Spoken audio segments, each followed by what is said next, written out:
Welcome to Flesh Air, a podcast where we talk about a lot of exposed flesh bubbling and spewing flapping blood, the breeze. Bones everywhere, fleshy things going pop, pop, pop. I'm Alex. I'm confused. Justin. I'm Pete. And just kidding, this is actually Podvincible, a podcast there we go. about Invincible. That was a fresh air joke. Fresh air, likely. Flesh air, yeah. Flesh air. That was the joke that I panicked right before we got on, and I was like, It's almost like someone had a gun to your head or something, yeah? Mm-hmm. Yeah, almost. So you guys know, every episode we record, there's a gun to one of our heads. It's a subtle shift, you can see. We want to raise the stakes on the podcast. Yeah, we like to play a little Russian roulette before we start, and that gets the blood flowing. Speaking of blood flowing, let's talk about this episode of Invincible. If you haven't watched it on Prime Video, please do go watch. Big spoilers, so we pick up right where we left off with a bunch of stuff going down with different members of the Guardians of the Globe. Love when they do that. Here's the news. The news is, as far as we know, Dupli-Kate still dead. She was smooshed together in the last episode. Shrieking Ray, shockingly alive, crawled out of Komodo Dragon's gullet, but not doing that great. And as we cleverly teased at the beginning there, Rex-Splode was shot in the head by Lizard King, but managed to survive. He Rex-Sploded. Is worse for the wear. How did he do it? We can get into that. Meanwhile, up in space, a lot of back and forth with the Sequids. Ultimately, that team is able to stop everything, kind of. They get the astronaut back, who's just the sleepiest guy in the world. Those squids were not letting him sleep. Unfortunately, he's still got one hanging out inside, and it takes over his brain towards the end of the episode. We all knew that was coming. Meanwhile, a bunch of other stuff going down. Some big things go down on the relationship front with Amber and Mark. That's a big chunk of the episode. Rex-Splode really seeing the light now that he's doing much better. We also get Rick, William's boyfriend, is back in the mix after he was turned into a Reaniman in last season. Reaniman? I don't know if they have a singular. Reaniman. Yeah. And then towards the end of the episode, we get a lot more stuff going down with the Viltrumite plot. Not only is Nolan being tortured and essentially forced to recant his Earth side or sympathies towards Earth and Mark by the Viltrumites, but also Alan the alien comes down and discovers something that Mark figures out, which I think we all figured out, that Seth Rogen. Nolan had written some fiction books which are not quite so fictionalized and give hints on how to beat the Viltrumites.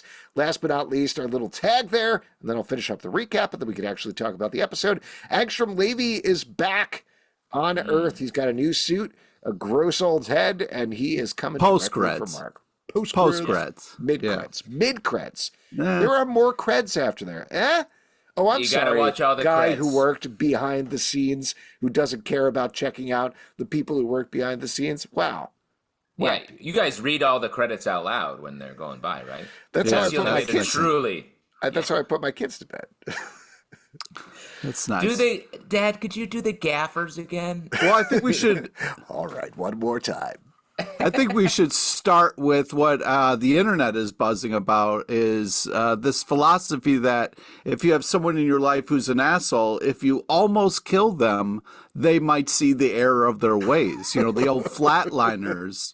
There's internet is buzzing about that. Oh man, the dark web is going nuts. Like they're all saying, if this is all you have to do to get rid of assholes, maybe we should just almost kill a bunch of them, and then they can learn from their mistakes. It's going to be a tough cult you're forming. Boy, I really don't like how this discussion is headed at all. Oh, sorry. Let's talk about loose flesh then, and all the blood that was just spilling everywhere. My bad. Sorry. I'm sorry. Apologies. That's what America is like, We can talk about loose flesh, but not how it got there. You guys are on two different dark webs. It's clear here. I don't know what. If only we could find common I'm on ground. more of a grayscale web, I would say, but whatever. That's so Rex-Splode. Beige flag. Let's just overview. Quick overview. I thought this episode was super fun action at the top, and then really settled into like sort of a middling episode. This is very much a table setting. You're episode. Just all excited about the relationships. No, even that was table setting. I agree with Justin here. I mean, obviously we like the show. We're doing a podcast about it. Yeah. But at the same time, this was an episode that was very much about like, let's wrap up this enormous cliffhanger that we had for the last episode and then do a bunch of stuff, which is, we talked about this with the last episode of the show. That's what the comic book is like, and that's okay. Yeah, constantly it's an ongoing soap opera. Sometimes you have those episodes that get you from one place to another. And here's the thing I'm not even saying table setting's bad because I like eating off of plates. I like my table to be set. You know what I mean? Overrated. Overrated. Yeah. I'm sorry. I had to follow up a question here. I'd be remiss not to ask. How do you feel about forks, spoons, and knives, Justin? Please. What? Put forks on the left, knives on the right, spoon nestled right in next to that knife. You got yourself a set table. Now, Pete, you eat slop off of the ground, right? Yeah. Sometimes I just strap the trough right to my face. Listen, a face trough, not even a the old feedback. face trough. You have a face trough. Face trough. Let me just say, that's also table setting. That is a table that you bring to your face. You just set the table at the wrong place, right up against your mouth. Yeah, where it belongs. Listen, the thing is this is a huge episode, not just a middling episode. It is the start of the fall of one of the greatest relationships on television, and it's fucking heartbreaking. What was more upsetting is they're both having the same conversation without the other person. They go, why don't you go talk to them? They both leave. You think finally they're going to get together. No, they just go leave and don't hang out, don't text. It was goddamn maddening. This episode was heartbreaking in a lot of ways, other than Rex-Sploding. There was just, it was, a lot of people crying, and I was crying for the loss of a fantastic relationship. Well, I mean, it's not technically. It's over. Wow. Pete signing the death certificate on Mamber. It's definitely heading Invincible. in the direction we've suspected for a while, and I do think there were far more hints about Nobody Invincible. Expected it. I mean, we've read the comics and we hoped against it is what happened. No, I think we all knew it was coming. I mean, I didn't know that Mark's power was one of his invincible powers was being very huggable. But this guy, Adam Eve, is just hugging and hugging and hugging this guy. And as soon as that hug happened, I was like, it is on. And Amber is going to go scramber because she's out of here. Oh, come on, man. Have a heart. To be clear, I also like the Amber and Mark relationship. I think it's really well done. And I really like that they're taking the time to break this apart properly and treat it with the respect that it deserves rather than just doing what I thought, frankly, was going to happen, which was he comes back from space after a couple of months and she's like, oh, I've moved on, and then we just kind of move on to the next thing. This feels like a real breakup. Yes, Pete. But don't you think it would almost be a smarter choice to keep this relationship going against all odds, including the comic book, because it is a more interesting choice that he would kind of have to try to have it all. You know what I mean? The relationship you mean a girlfriend and a secret girlfriend? No, no. Have a girlfriend, and then he goes and saves the world, and then comes back and spends quality time with her. Is there any relationship like that working with like a superhero and like a reporter? Girlfriend or wife that I'm sure there's a handful, over in DC maybe, and you'd have to be some sort of Superman to be able to do that. Yeah, that's what I'm saying. He's invincible. Well, actually, to that point, I would say there are nobody contradict me about this, but I feel like there are far fewer iconic superhero relationships where they get together over the course of the book than there are superhero human relationships, So there's a good one. Peter Parker and Mary Jane. They're both super powered. So they are currently in the comic books. That's true. Zing. That's sort of a burn against everyone. Right. Lois Lane was Superwoman for a little while. So zing.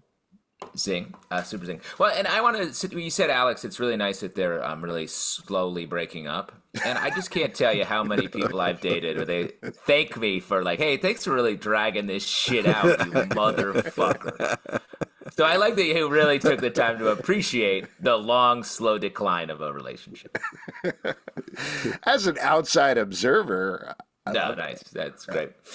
Well, like taking what happens more seriously in the episode, I like this dueling heart to heart thing, and I actually really like that Amber's talking to Eve because you know that was a fun twist. We're talking about the chemistry between Mark and Adam Eve a lot here, but I don't think Eve is really aware of it in a direct way. It's not like she's sort of moving. So you're saying Eve didn't realize that Amber was giving her the green light to start dating Mark because she was like, Mark can't date a human on Earth. He needs to date someone who's fighting alongside him, another superhero type, someone who likes the color pink. I mean, how much more does he have to spell it out for Well, Eve? what did you think? There was that shot in the middle there where Eve turned away from the camera, bit her fist, is like, oh shit, it is out. Yeah, I did appreciate that. Yeah, that definitely like gave away the game a little bit. No, but seriously, I think the again, turn away was this, like, I know you were making fun of me, but like they're treating this respectfully because they're not having Eve come in the middle. They're not playing. Well, that's being like, oh, it's my time. Here we go. I'm moving in because I think you're right, Justin. She probably clearly they feel something, but they're not doing anything about it yet, and they're not thinking about doing anything. What about the twist of Amber and Eve getting together? You know what I mean? Yeah. What's your game? What's your horse here in the race, Pete? You're just pointing at anything that's not happening. Do you not like Adam, Eve, and Invincible? Is that the deal? No, I just thought the show did such a great job of getting us something longer than expected, and I was surprised at how well I liked it. So I'm a little sad that it's slowly ending, like a car crash I can't stop. What if Alan just got together with the moon or something? I don't know. Maybe that would make me happy, says Pete. So you're the rom-com guy, Pete, so you hate to see a relationship fall apart. But when one relationship ends, like in a lot of rom-coms, another one begins. That. Don't give me that one door closes bullshit. When one door... Go. No, please, you go. You've got a better one, I'm sure. No, I probably don't because I haven't thought of it yet. Neither have I. Good. This is good. This is why we're we got to say something. We knew there needed to be a joke there, but we weren't exactly sure which one. Well, that's the thing. Behind every door is a joke, and when one door closes, the next door joke's open, I guess. Oh, there it is. Close the joke window. There's too many jokes in here. There's such a jokes buzzing around in here. All right. Yeah, when God closes a relationship door, he opens an orgy door. Come on, man. I mean, we'll see what happens. Guardians of the Globe can mean a lot of things, a lot of different globes in there, you know what I mean? Why don't we talk about another relationship, Monster Girl and Robot? We only get a little touch on that this episode, but man, Robot really messing up all over the place. It bums me out. What do you think's going on with Monster Girl at the same time? Because she is clearly shutting him down quite a bit. Yeah, she's been through a lot, you know? Yeah, I think, she's got the fact that she's constantly getting younger, sort of de-aging into nothingness is scary. And I think that holds her back from being emotionally open. Robot has difficulty expressing his emotions because of his life. They're Mark and Amber, Eve, they're having this sort of very public, big relationship stuff. These guys have the much more troubled, hidden in the shadows relationship. And it is kind of funny to me that Ross Marquand does the voice of Robot.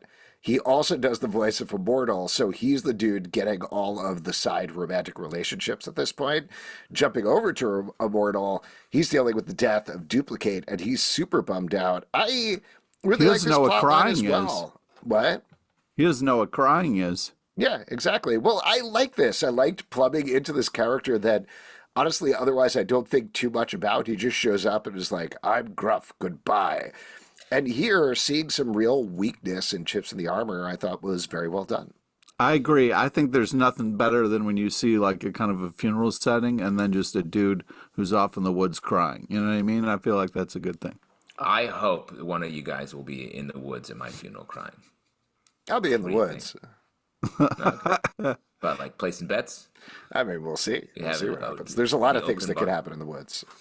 That's sort of your motto. The thing with this, like, I feel like, don't you think there's a hidden Kate somewhere? Aren't we going to get? I thought for sure. We were I gonna thought get a Kate. maybe, but I mean, they're in too deep at this point. I guess we'll see. I'll be quiet about any comic book storylines that may or may not pop up later on in the season. I guess we'll see what happens. I guess we'll see what happens. I guess we'll see. But back to Rex-Splode, because we didn't really talk about that. I know Pete was saying some real weird stuff earlier in the podcast about it, but I do think this character development is really interesting. First, I wanted to address a question about how he survived getting shot in the head. It's a little clearer in the comic. They sort of hid it a little bit on the show, I think because they didn't want to visually give it away. But King Lizard, even though he has the gun to the back of his head, is clearly a terrible shot and actually shoots him like through the side of the head, kind of like on an angle. So it doesn't go directly through the front of his head, even though that's what it looks like the way that they show you on screen. So that's the sort of thing that, I mean, it can kill you. It certainly can. But like people have survived from wounds like that. 50 Cent got shot up a bunch of times. Did he? Through the head? He was shot in the head face a couple times. Jeez. Yeah. I was thinking more along the lines of, I don't know if you guys have heard of Phineas Gage. Have you heard of Phineas Gage, the railroad worker who railroad spike exploded and went straight through his head? I thought the brother of Billie Eilish you were talking about there. Yeah, no, that's the same guy. Same guy. He got a railroad spike through his head, and that's he why survived, so music. but it changed his personality quite a bit. Wow. Now, do you think you think Rex's personality, like they shot out the asshole cortex of the brain, in his brain? Maybe, potentially. I mean, he was kind of headed in that direction anyway.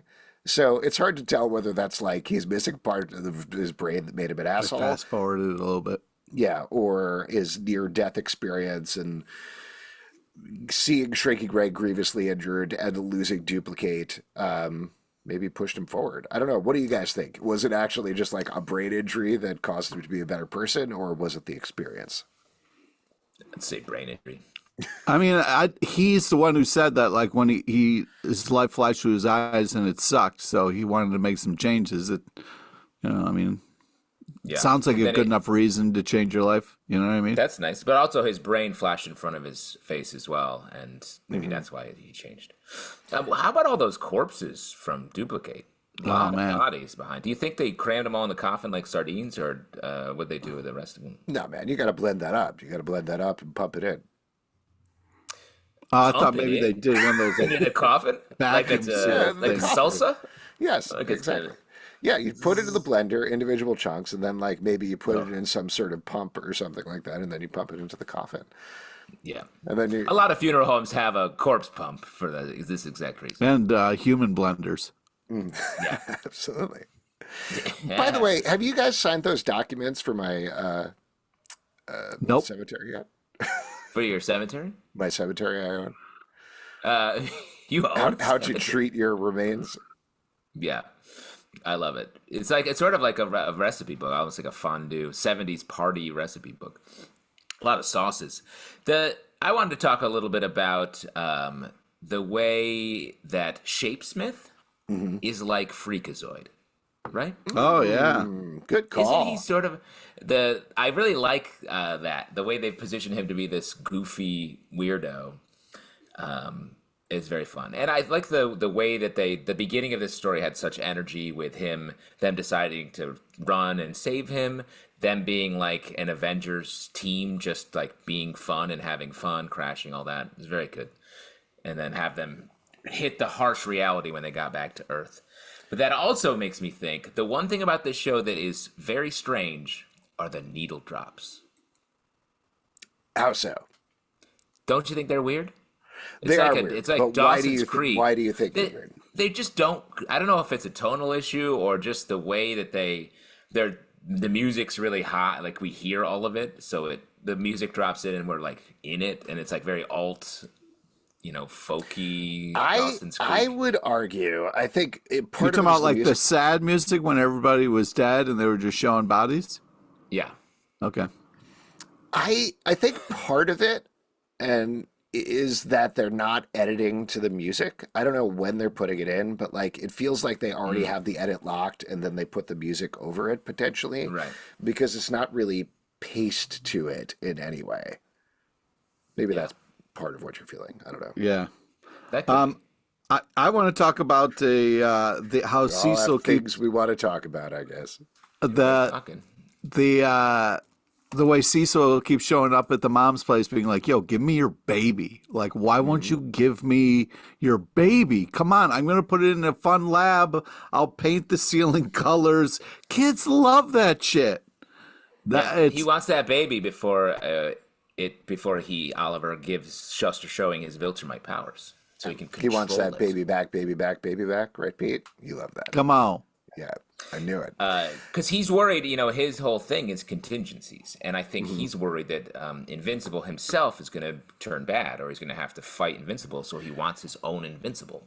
I think that's part of it, but I also think it's not even that he wants his own Invincible, he wants another Viltrumite. Like, assuming he's just putting as many chess pieces on the board as possible just in case Nolan comes back, more Viltrumites come back, anything like that. So he has plans on plans on plans, and that includes Mark's brother, who he wants to raise to be more loyal to him. I thought it was more like he got a plant and he kept that alive. Then he got a dog and he kept that alive. And now he's like, I feel like I need a baby now. You know what I mean? Baby. Yeah. Could be. How about the revelation that Debbie's chewing up Oliver's food and then baby birding it into his mouth? I mean, that's a fun revelation. I used to do that with my kids. You used to do that too, right, Justin? Yeah. I kept just eating it. Yeah. Oh, sorry. It must be hard to be a mama bird. Used to, in quotes. Yeah. Yeah, my kids keep running here. I mute. I spit a bunch of food in their mouths and then send them running off. My kids are in their 30s. They love it.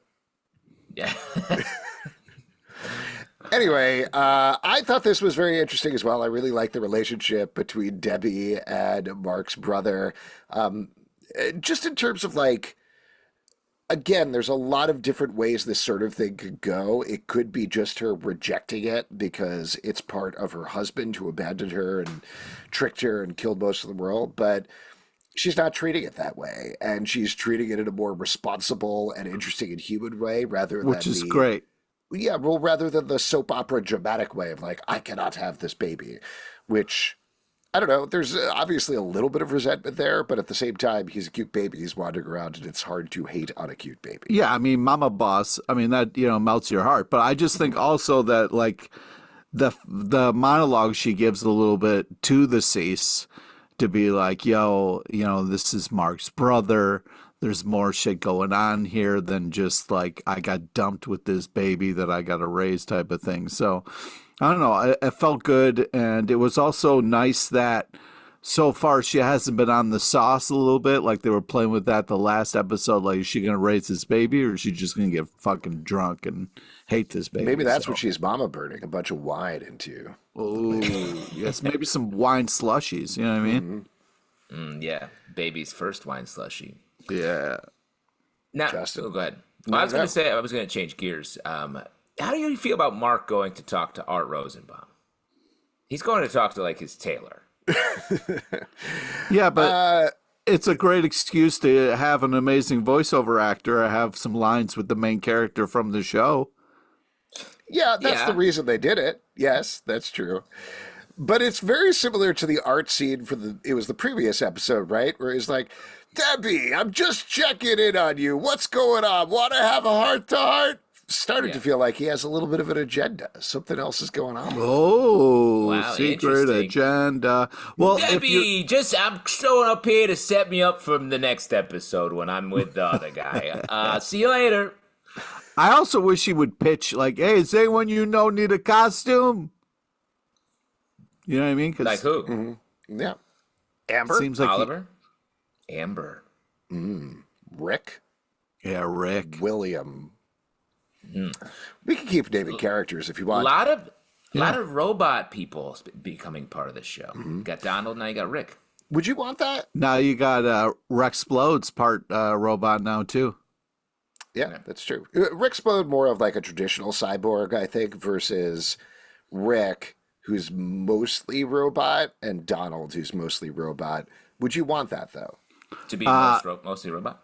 I mean, I want to talk about the Donald. He's having the time right now, and I'm glad they're having a question, and I don't. I know, but I'm just preempting the question by saying this is something I'd like to circle back to. Oh, okay. You'd like to talk about Donald after we examine whether you'd like to live forever in a robot body. Pete, yeah, exactly. So first off, don't want to live forever.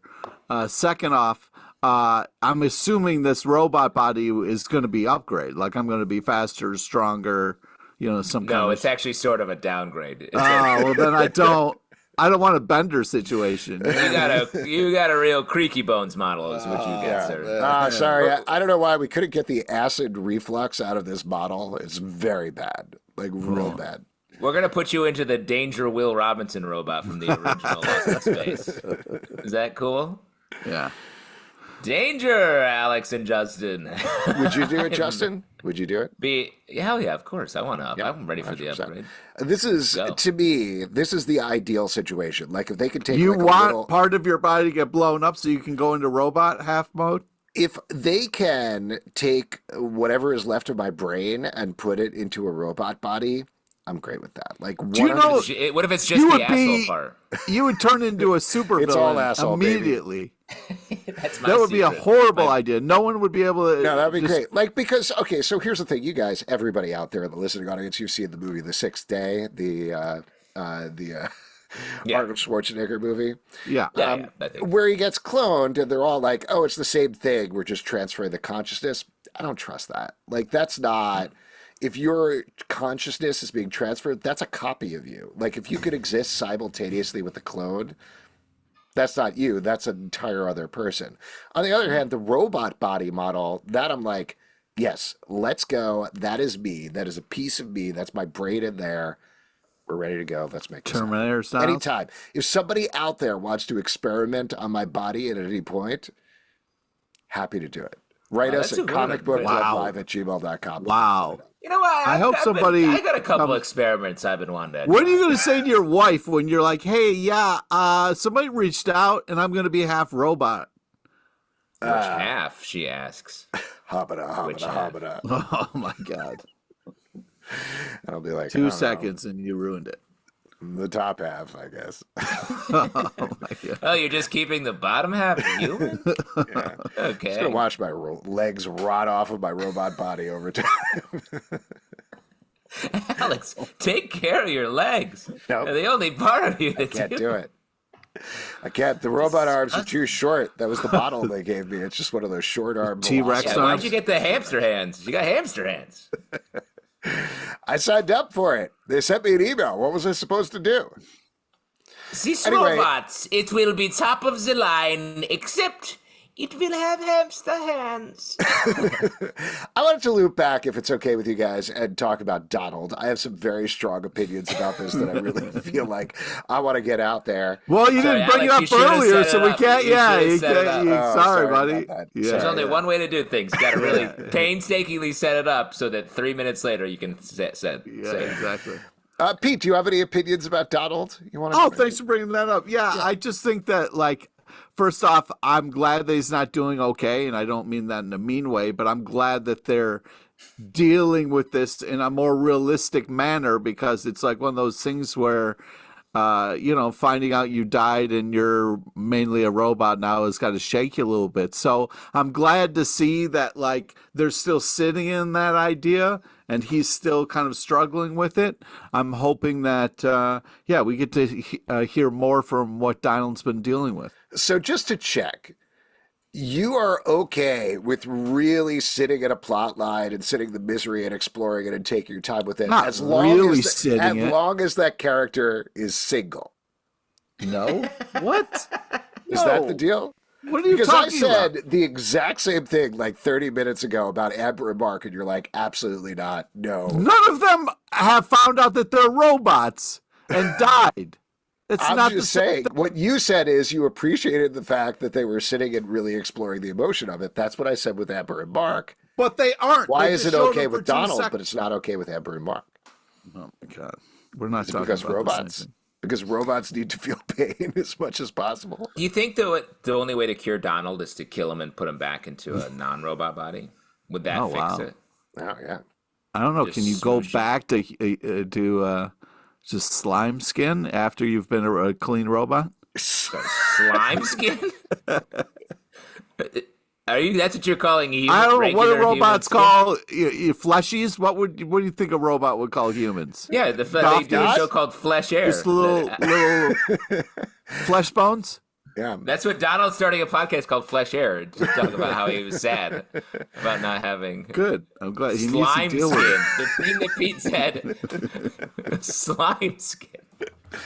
Yeah, that's a really good question. What would robots call humans? Probably not slime skin, I would say. I gotta say, we were worried about Alex taking care of his flesh legs. I'm worried about what your skincare routine is, Pete. If you're first off the top of the dome, it's like, what would robots call humans? Slime skin. Probably slime skin makes the most sense. Because, the skin's all moist and goopy all the time. Mm-hmm.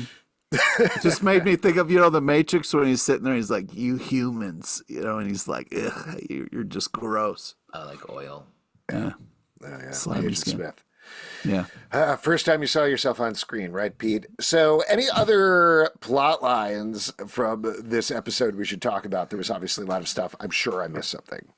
Well, there's all the book stuff where we get to see these nice sort of like cutaway little segments of the different sci-fi novels, which I thought was really cool. A nice little different. They felt like they had the time and space to really just have some fun here. And I'm proud of the show for kind of Trojan horse and this idea of like to sell fiction, you kind of got to make it nonfiction. You know what I mean? Just to kind of move books, because if you try to do it the way it is, it's hard out there.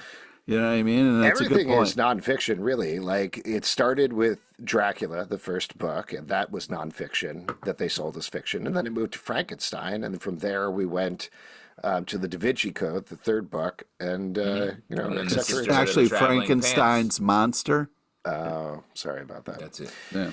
That's a great point. Yes. Can I just mention the joke that made me laugh out loud the hardest in the episode was Alan coming into Mark's room, him putting the sock on the door and being like, "There, nobody will disturb us." And Alan was like, on my planet, that means people would be fucking. And then just as he's walking off screen, he's like, "Yeah, that means that here too." Yeah. Which great, a lot of great Alan, Seth Rogen, really fun. The this guy's being a real douchebag. You have those here, right? Yeah. I thought that was really fun. Yeah. I also liked him taking the books and being like, "Can I take these back?" And then just scanning them and being like, "Good to go." I also like he didn't scan the pages with the words on it. He just scanned the outside. I was like, I don't know if that's how scanners work. He just took a picture of the books. It was like, that's not. You're not really getting what's inside of it there, Alan. That's how I read. I take a picture of a book. Yeah, you're like, I read it. Yeah. Got it. Yeah, what secrets in your books when you leave them for your son to find after you've become a international criminal? What secrets would you hide in there? I would do the same thing. How to kill the rest of my family. Oh, I would. Just like other slime skins. I would have to do like a Christmas Carol, drink your Ovaltine kind of secret code thing where like, I would have hidden words in there that if you count them all up every like 14th letter, Oh, like some sort of Da Vinci Code, the third book. No, I meant in the Christmas Carol when he finds the decoder ring and drink your Ovaltine is the message. Christmas Carol? Christmas Story? Yeah. Okay. When Scrooge is like, I'm not drink gonna get 100% your Ovaltine. Yeah. Cratchit, drink your Ovaltine. My favorite part of any Charles Dickens novel is like the puzzle box mysteries. Just think how much Ovaltine had to pay to get to be featured in A Christmas Carol. That Dickens is doing so much SpawnCon. That motherfucker.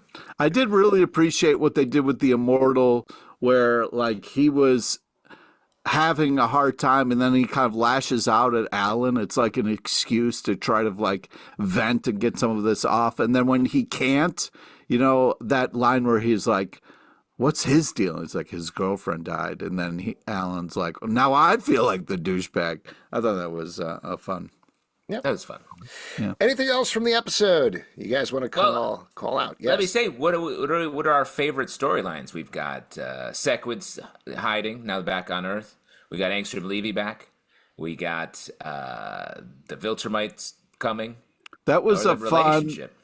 The Sequid's kind of like at the end of the first credits where we kind of saw the eyes go to black and then you kind of fade to black and credits roll. I thought that was a fun kind of timing editing moment. Yeah, that was pretty cool. I like the relationship stuff. Again, I like the amount of time that they're spending with it. I like how they're doing it visually. Like I think you mentioned, Justin, just sort of the side by side of them having the simultaneous conversations. I thought was a fun way of doing it visually. So I'm enjoying that. What about you? I think the relationship as well is my favorite storyline. Excited to see that. Maybe not the most action-oriented, but we're going to get some of that emotional action. I'm excited about Angstrom Levy being back. That's going to be very cool. What? I think end of next episode, we get a big relationship moment. I think that the Mark having a brother thing, because later in the comics, that's so huge and very kind of like an emotional a great storyline stuff, so I'm excited about the start of that. Bug Brother. There we go. Bug Brothers. Oh, I should also mention on our Invincible podcast, I briefly played, there's a new mobile app called Invincible Guarding the Globe that you can download, at least for iOS. I don't know if it's... you said Invincible podcast, but that's what we're doing right now. What did you mean? Yes, for our Invincible podcast. For this podcast? This podcast, I should mention it. That we're on. Yes, that we're on right now. Anyway, it's fine if you want to play it. It does have the characters. It's fun.